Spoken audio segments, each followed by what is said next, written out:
What's up, YouTube and future producers? This is Twitch again from Old Recordings, giving another tutorial. This time I'll be talking about how to use the Emu Command Station as a sound module. You can see that I'll be using the chord pad control as the controller, of course, and I'll be using the Emu Command Station as a sound module along with using sonar. I don't know if you guys can see that, but using sonar 7 as obviously the computer. That'll be the master because I'll sync everything up. Once I have it in my own folder, I go to the options. You can do this in Cubase, you can do this in Pro Tools, you could do it in of course Sonar, Logic, whatever. Of course I enable my pad control and the MIDI devices, and then I scroll down on the inputs and outputs on your MIDI channel. I keep the inputs all the chord pad control, of course. Here's another thing I realize that saves me time. I don't know about you guys, but on the channel in your software, on your MIDI channel, I put channel 1 for the first MIDI track, channel 2 for the second. Just the reason why is because it helps divide the tracks. I'm not going to go by note numbers. We're just going strictly by tracks. It's the easiest way to do it. In this case, I'm just going to have the options of certain kicks, and I can change the kicks into the command station. So the ideal is not to work that much with sonar. It's to work with the command station as a sound module. So I could still do the same as I would in sonar, but on the command station, which I will show briefly later. Command station. Scroll over, you can see the chord pad control. We're going to tap it to make sure, since I set the MIDI ins and outs. Okay. This is all based on the command station here. This will be track 1 from the command station. Menu screens on the command station real briefly, just so that everyone else can double check to see that I have the same settings and you have the same settings, or vice versa, whatever. Okay? Anyway, here we go. Here's the command station. Here's the menu screens. We're going to click on your MIDI button that's up here in the corner. Okay? Click on that, look at the MIDI screen, and you can scroll through. We can do basic tempo 85. I'm going to hit the scroll pad. Rechannelize input to destination track off. A lot of times I have that on. That's when I have a MIDI controller, actual keyboard controller, because it has higher octaves and frequencies, but right now you just keep it off. I transport my keyboard out to MIDI because the Emu itself can be a command station or sound module. Also, you can just tap in your buttons, your pads on the command station and send it through your DAW, Cubase, Sonar, Logic, and that will spit back out and they'll play the command station. That's the easiest way, but I have the transmit MIDI clock on. External song start accepted. Let's just scroll through here. I'm not going to go through all this stuff. Okay, everything seems fine to me. So then we're going to click over to controllers. Just check the local control. It doesn't really make a difference what track I do or what I click, but to make it easier, I'm going to scroll through track 1 here on the command station.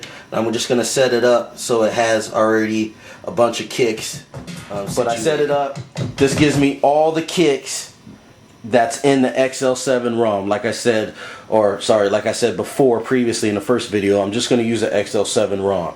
So here's all of them. It's kind of nice too to set it like that, because then you got all the kicks you want. You know, granted you could do it later.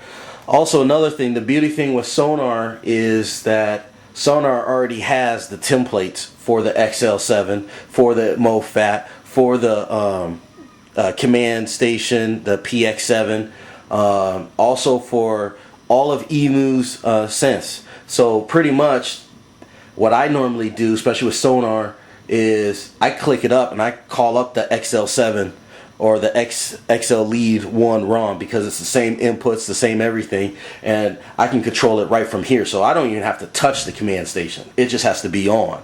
But in this circumstance, I'm not going to do that because a lot of people may not have sonar, so I'm just going to teach you the overall. Okay. So that's pretty much about it. It really comes in handy when they all have the templates. I can email someone the templates and they can adjust it to theirs. I think Cubase accepts the same as sonar, I'm not sure, but because that's kind of nice. You can have the command station way across the room, so that's kind of cool. So here we go. Okay. We're just gonna do, here we go.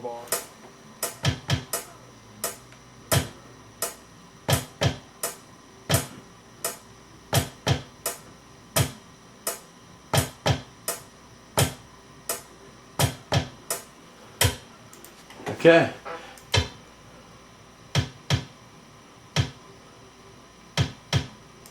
Alright, and we'll just go down to the next one, which would be track 2. Here we go. I moved down to the next track, so we'll get that situated.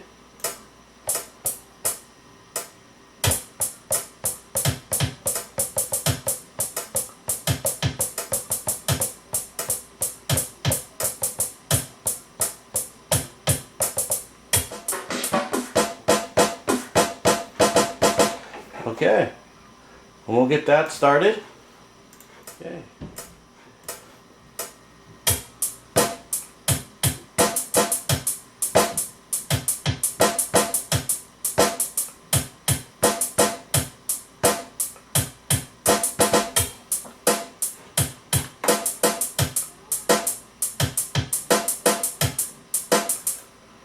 And you have your basic right there of the drum, kick, snare. Look for a bass.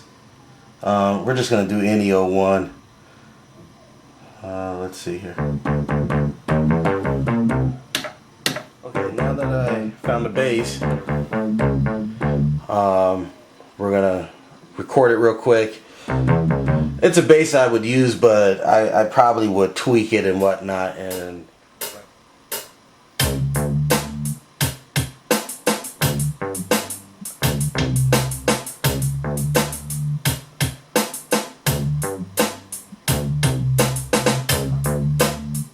okay.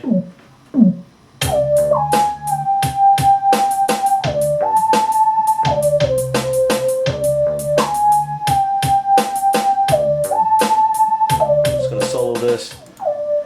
So then we'll tweak it. Let me adjust the camera real quick. Okay. First one is a filter cutoff. That's kind of neat there. However you like it. Then here's the filter Q. This is really good because it makes it thinner or thicker. It's your choice. The mod is one.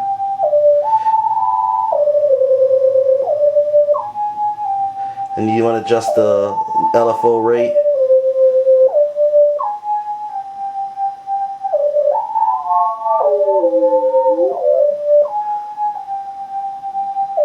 Okay, and then I'm going to adjust the camera down. And then the touch strip, you just kind of, if you tap it, you can always adjust it in your software. You know.